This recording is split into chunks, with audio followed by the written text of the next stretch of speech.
Good afternoon and welcome to this Thursday pause moment. That moment in the day and the week where we ask you to step back from what you're working on or keeping busy with and to just breathe and pause and listen and be with God for a moment.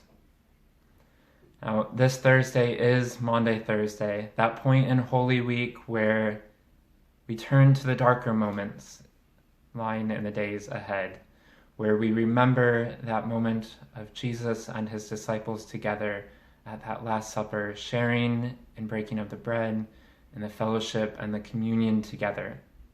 And I think one of the things that I miss most right now, not being able to be together, to share in that sacred space together, is that shared table, is that shared space where we can gather together around one table or one altar and to meet God there as well.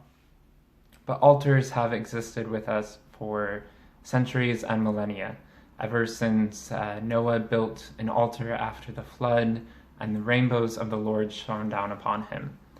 Throughout the centuries and millennia since, from Noah to Abraham into the tabernacles and the synagogues and the temples and the churches, altars have been with us as a place where we can find God together, where we can commune with one another, and where our souls can meet up with God. Altars are places where you can bring your whole self, you can pour everything on there. And during this Holy Week, I think one of the things that I miss most about not being in our space is that altar building, is that moment of connecting my soul with God in a deeper way and sharing that with others. So I thought I would share with you some tips that you can take to build your own personal altar in your home. Maybe that will change throughout the days and weeks ahead.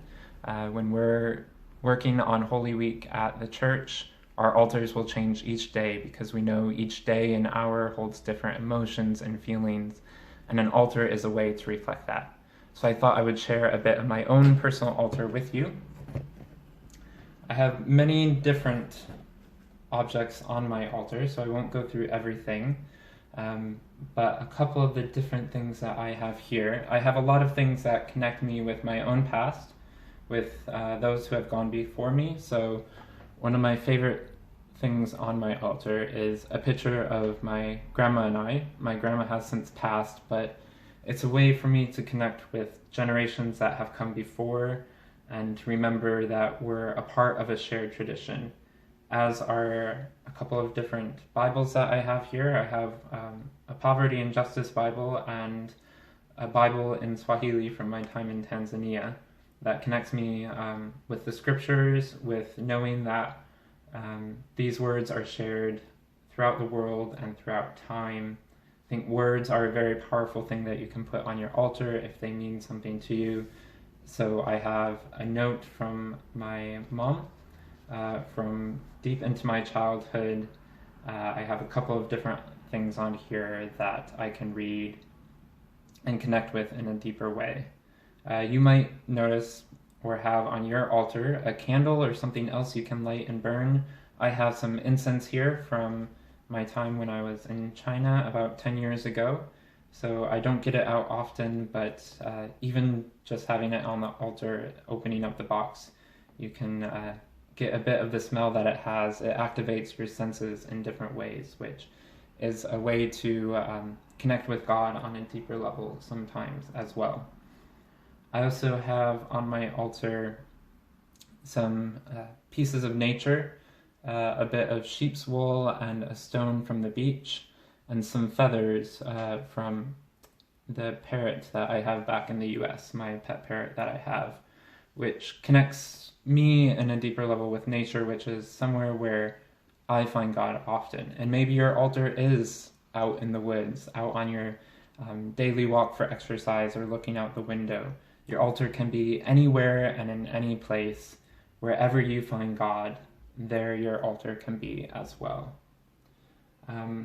Also on my altar, you've probably noticed the rabbit here. So my altar is a bit of a combination of all of our days of Holy Week. So I have a cross, I have my saucer and pitcher for communion, and I have a rabbit symbolizing new life and springtime and resurrection to come. So this is kind of a combination of all of our different Easter moments and Holy Week moments. Maybe your altar will change each day. Maybe it will be darker on some days and brighter on others. Wherever your heart is at that moment, wherever you're finding God, whatever emotions you're reaching into yourself to find God with, you can reflect that on your altar here. So I hope that gave you a bit of a glimpse of what you can do in your own home. You can do this with your family. You can have your own personal altar. Each of you can have your own. It can be at your bedside table, right in the middle of your kitchen and your living space, wherever you find God, and pray and reach into the scriptures and commune with others. There too can your altar be. So a blessed Holy Week to you all. Thank you for watching.